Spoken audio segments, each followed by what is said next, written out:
All right, so let me begin with asking you to just describe diabetes. If you hear the word diabetes, what comes to your mind? What do you think about it?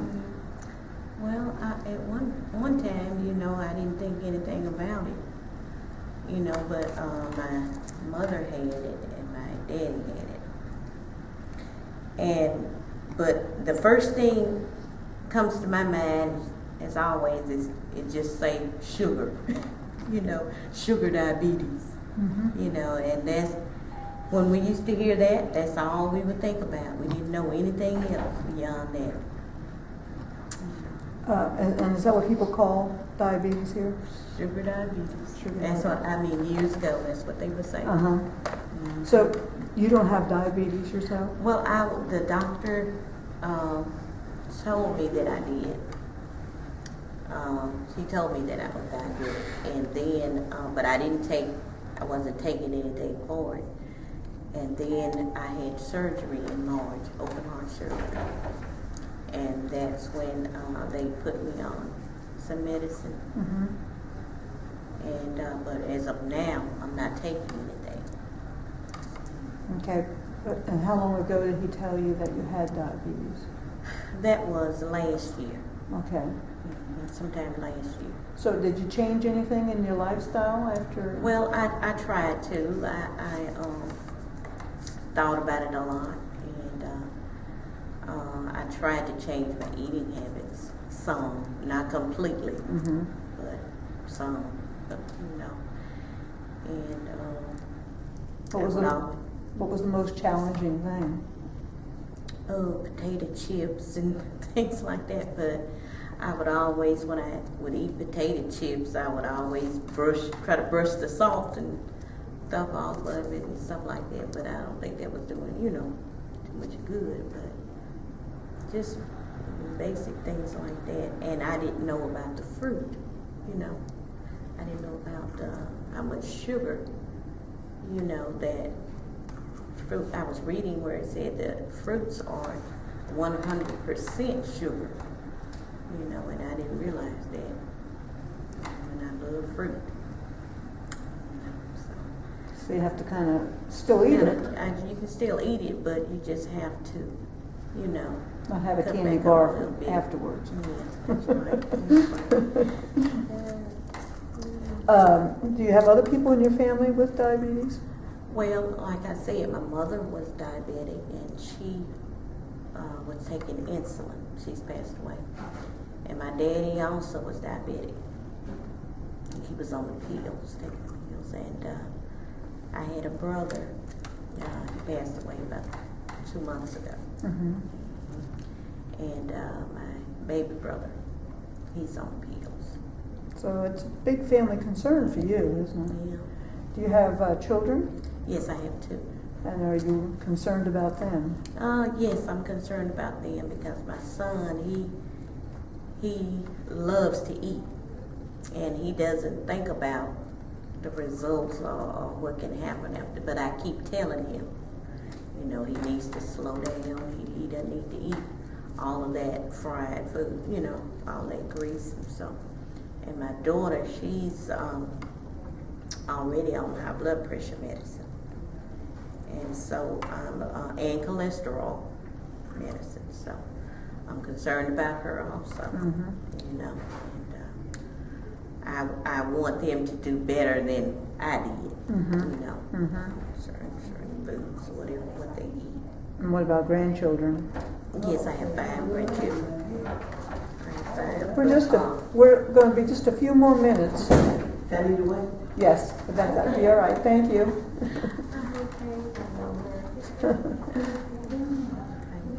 I'm sure she's better than I am. No, you're doing just fine here. You're doing just fine. So I was asking about your grandchildren. I have 5 grandchildren, and my oldest my daughter's oldest son, he has a very good appetite, and I'm really concerned about him because he's gained a lot of weight. And he's 12 years old. And and I'm just really concerned about him, you know. And I want to talk to him, but I don't want to make him feel, you know, bad or anything. But I just want him to, you know, to eat right. And I think, well, they tried to teach him, his parents tried to teach him, but I don't know how much good it's doing, because he just loves all the fried chicken and all the, you know, things that he, you know, shouldn't eat so much of. But you're concerned? I'm really concerned about him. Yeah. But I'm concerned about all of them, but especially him. I hear you.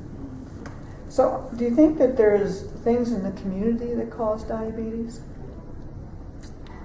Well, I'm not sure if there are things in the community, but maybe being uneducated about diabetes in the community. And as far as for us, it was just growing up a certain way and eating a certain way, that we didn't know anything about diabetes, because we never really heard anything about it that much. My grandfather was diabetic, but we didn't know anything about it. I remember he would sweeten his coffee. I guess it must have been saccharin, because it was just a little drop, you know, of liquid. So, but other than that, we didn't know anything about it. So I think people just need to get educated about it, learn more about it. Now, I'm going to take you back memory lane here a minute. When you were young, you know, when you were 12 years old, like your grandson, how was it different? What was life like then compared to how it is now? Oh, one thing, we got plenty of exercise when I was a child. We'd get up in the morning, on the go. Because, you know, we didn't have computers or anything like that, and we're just on the move all the time. You know, we didn't worry about eating. It seemed that if we didn't get breakfast, or it didn't matter with us. We were just, I didn't have any sisters, I just had brothers. And everywhere they went, I went. And we got plenty of exercise. And we didn't eat a whole lot, you know. I guess the food was different. The food was different. The food was better then, you know. That's just the way I see it, you know. What about fast food? Do you see that? Fast food. Well, now, I love fast food, certain fast food. But I believe that most of it, I'm not going to say all of it, is not good for you. But I love fast food, and it seems that all of the young people, the children, because my grandchildren, they always asking for McDonald's. So I mean, I think that you just need to be selective. You know, whatever you eat, you need to be selective about it. Do you think that family can do anything to help people with diabetes or to prevent diabetes? If they knew about it, and if they knew what it was and what they could do to help, I think that would be better. But some people just don't know what to do about it, you know. Like I said before, we just need to be educated about diabetes. Because if you don't know, you don't know how to help, you know. Yeah. So that's the way I see it. Do you think there's things in the neighborhood or in the county in general that put people at risk for diabetes? Cause things that might... That cause things. Well, I would just say all I can think of is just overeating, not getting enough exercise. Because I know some people that have, but they are older though, you know, they can't do a whole lot of exercising, but they really probably don't know the importance of exercise. Mm-hmm.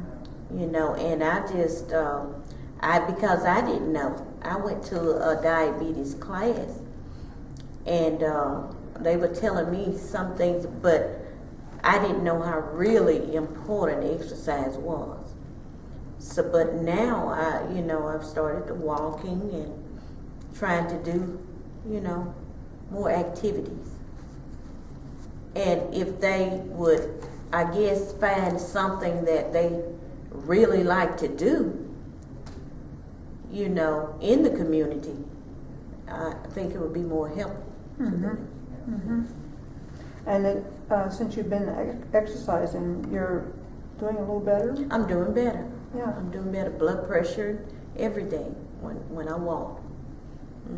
So it's helping me a lot. Excellent, excellent. So the one last thing I wanted to ask you about is that I know that in Winston County, someone told me you had 100 churches at least in the county. Probably. Maybe more, they said. Do you think there's anything that the churches can do to help people prevent diabetes and manage their health better? Well, they could come together and maybe meet with everybody and have sessions, or get someone that know more about it to come out and speak to you know, the people, and get them started with the basics, get them started, tell them what diabetes is and tell them what they can do to prevent it, because most people don't know. So if the churches could get people to come in and talk to everybody about it, you know, I think that would be a good idea. I said that was the last question, but I just thought of one more thing. Okay. I promise this will be it. Do you all have a family reunion? As myself, my family? Your family. We've had 2 family reunions that I can remember. So it's not a regular thing? Not a regular thing. Okay. One in 1979 was the first one that I remember, and then in 2005. Well, it's time to have another one. It's time to have another one. What about your church? Does your church have a reunion? No. Well, some churches do, I know. At one time, we were having like homecoming. And we would write letters to people that was a member of the church, and they moved away, and we would write them a letter and let them know what was going on, and invite them to come back on that day, and you know, tell everybody when it was going to be and everything. So we used to have that, but we haven't had that in a long time either. So we just don't do a whole lot of that. You know, I think we should. Well, we've talked about a number of things. Is there anything that we didn't discuss about diabetes that you think is important that you want to? Well, I saw where it was, it was talking about the schools and things. And I think that the schools, it was saying, what can the schools do? And I was just thinking that, you know, some have already done this, taking out the snack machines and working as far as getting good nutrition into the schools. So I just think that was very important. You know, start while they're young. So that way maybe it won't be so bad as they get older. Right. you know. Do people cook? Do you think young folks know how to cook these days? Well, they need to know the importance of not using so much butter and so much, things that make food taste good, So, because I love butter. I grew up with butter. But it's, you just have to, as you get older, as things start to change, you have to change with it, because as your body start going this way, you just have to change. Even, sometimes we don't like change. Sometimes we don't want to change, but we have to.